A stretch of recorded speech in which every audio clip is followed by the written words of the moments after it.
Good evening students, welcome back to legal next. मैं हूं advocate Laiba Khan. तो आज ही बहुत बढ़िया गुड न्यूज़ है आप लोगों सबके लिए। गुड न्यूज़ ये है कि वैकेंसी अनाउंस हुई है। एक्चुअली मैं थोड़ा सा लेट हो गई।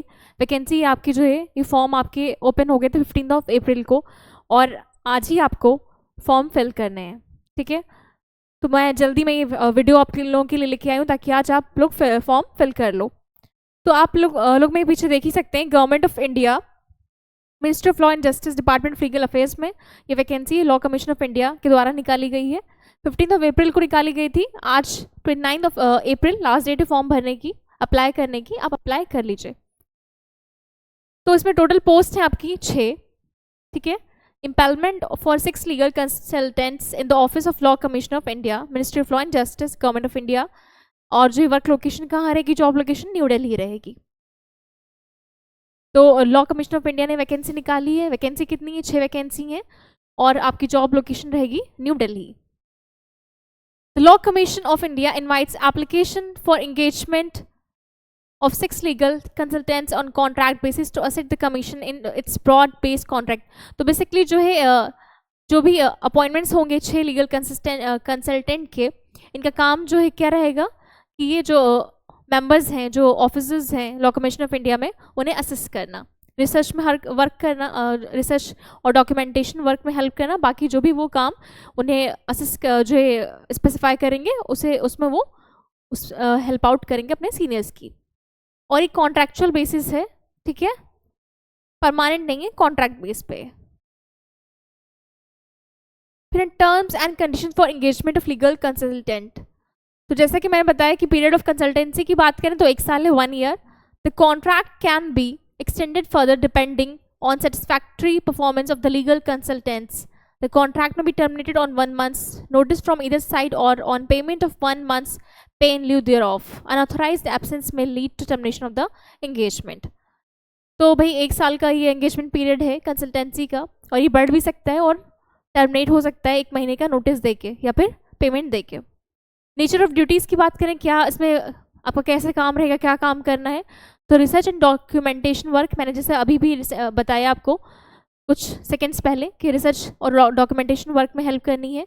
Any other responsibilities assigned by law commission of India, बाकी जो रिस्पॉन्सिबिलिटीज, जो भी वर्क आपको दिया जाएगा, जो भी काम लॉ कमीशन ऑफ इंडिया के द्वारा, उसे पूरा करना है। जॉब लोकेशन रहने वाली है लोक नायक भवन, Khan market, new Delhi. Job location बहुत अच्छी है। एवरीबडी वॉन्ट्स की एक जो है मेट्रोपॉलिटन सिटी हो, जस्ट लाइक न्यू दिल्ली और मुंबई। तो जॉब लोकेशन भी आपकी बहुत ही बढ़िया रहने वाली है। क्वालिफिकेशंस या एसेंशियल क्राइटेरिया की बात करें कि क्या एलिजिबिलिटी रिक्वायर्ड है इस पोस्ट के लिए, तो ये सारी चीज़ें हैं। The applicant should be an Indian national. Obviously आप जब भी कोई फॉर्म भरते हो गवर्नमेंट ऑफ इंडिया के द्वारा, जो भी वैकेंसी निकाली जाती है जो भी गवर्नमेंट जॉब्स में, तो आप देखते हैं कि सबसे पहला रिक्वायरमेंट होना चाहिए कि आप भारतीय नागरिक होने चाहिए। ठीक है, इंडिया के सिटीजन होने चाहिए। दूसरा आपका है कि इसमें लॉ की डिग्री हो आपके पास, ऐसे अच्छी जो गुड रिसर्च स्किल हो, good skill in English, skills in English speaking and writing, good knowledge in computers for preparing document, PPT presentation and use of Excel, data sheets etcetera. तो ये सारी रिक्वायरमेंट्स चाहिए। एज लिमिट की बात करें,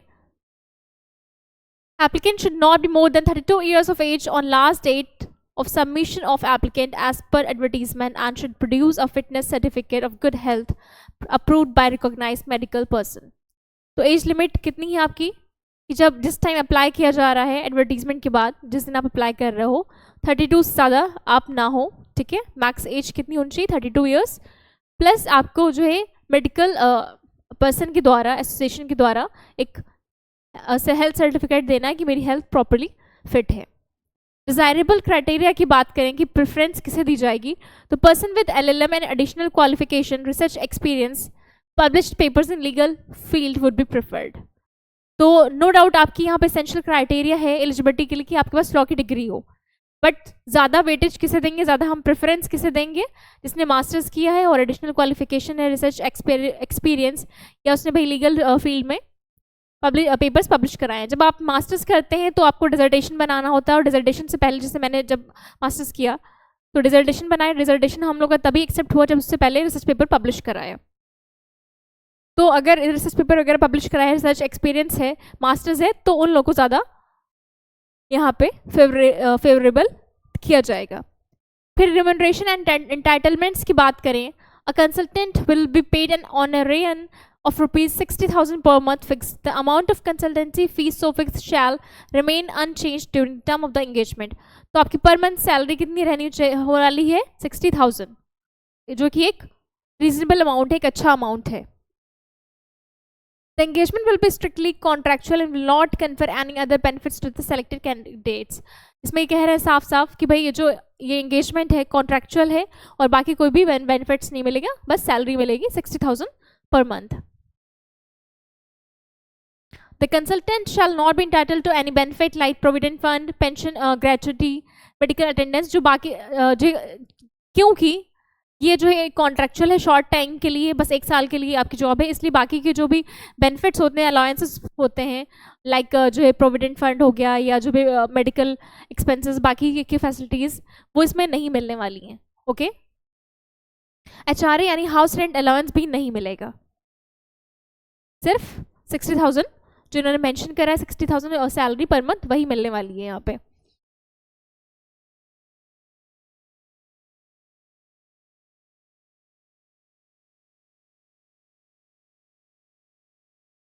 normal working hours आपके 9 to 5:30 रहेंगे, plus Saturday Sunday off रहेगा।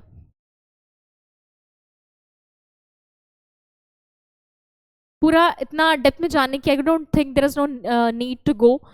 ओके, सो आपका बेसिकली क्या आपकी जो है जानने की आप लोगों को ज़रूरत है, कितनी वैकेंसी है, कब फॉर्म रिलीज़ हुआ, कब से कब तक आप अप्लाई कर सकते हो। आज 29 अप्रैल है, आज ही आप अप्लाई कर सकते हो, आज लास्ट डेट है अप्लाई करने की। और कितनी पोस्ट हैं, क्या सैलरी है, क्या वर्क जो है एक्सपेक्टेशंस हैं इनकी, क्या जॉब प्रोफाइल रहेगी, ये आपके मतलब की चीज़ें हैं। बाकी prohibition of sexual exploitation abuse, तो यहाँ पे जो आपका है sexual harassment of work women at workplace prevention prohibition and redressal act, आपको इसके तहत काम करना होगा, ये अप्लाई होगा आप पे।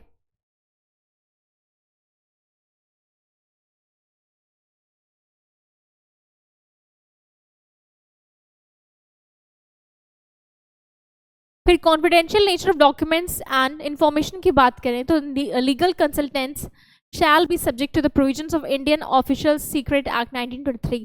तो जो आपका ये एक्ट है, ठीक है, एक बार जाना तो देख लेना इसके बारे में, इसके तहत आपको जो है रेगुलेट करा जाएगा, जो भी चीज़ें मेंशन है इसमें, आपको कॉन्फिडेंशियलिटी जो भी वर्क आपका रहेगा वहाँ पे लॉ कमीशन ऑफ इंडिया में, जो भी आप काम करो, जिस प्रोजेक्ट से रिलेटेड, जिस भी चीज़ से रिलेटेड, आप उसे रिवील नहीं कर सकते हैं।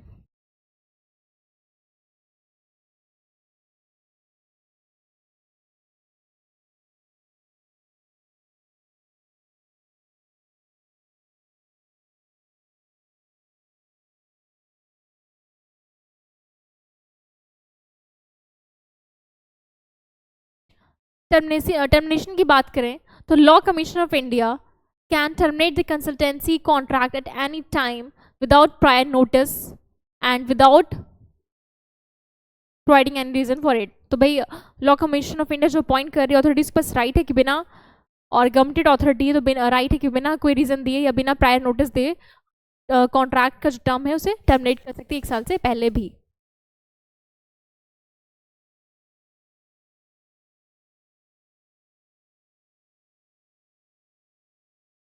और हर 2 महीने पे जो कैंडिडेट सेलेक्ट होंगे उनकी परफॉर्मेंस को रिव्यू करा जाएगा।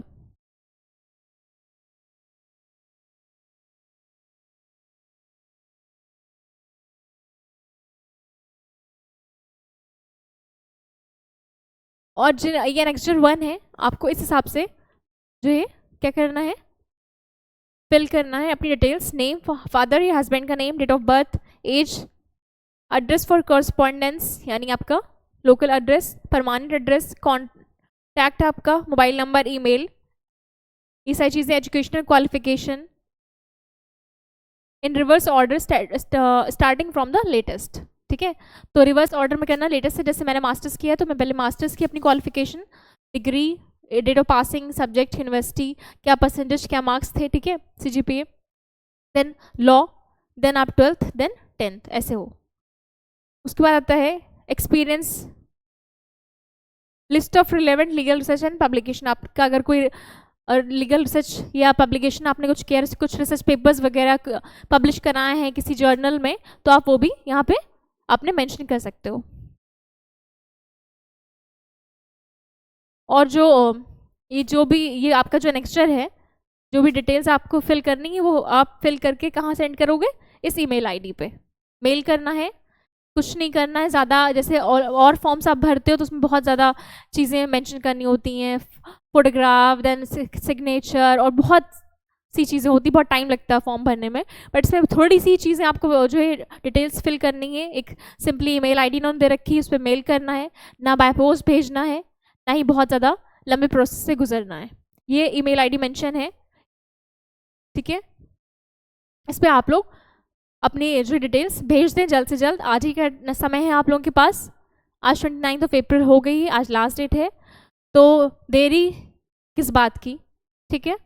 फॉर्म आप ही अपनी डिटेल्स फिल कर दीजिए, और मे बी कि आप लॉ कमीशन ऑफ इंडिया का हिस्सा बने, और इतने बड़े ऑर्गेनाइजेशन का, सरकारी ऑर्गेनाइजेशन का पार्ट होना कोई छोटी बात तो नहीं है। Thank you, good luck.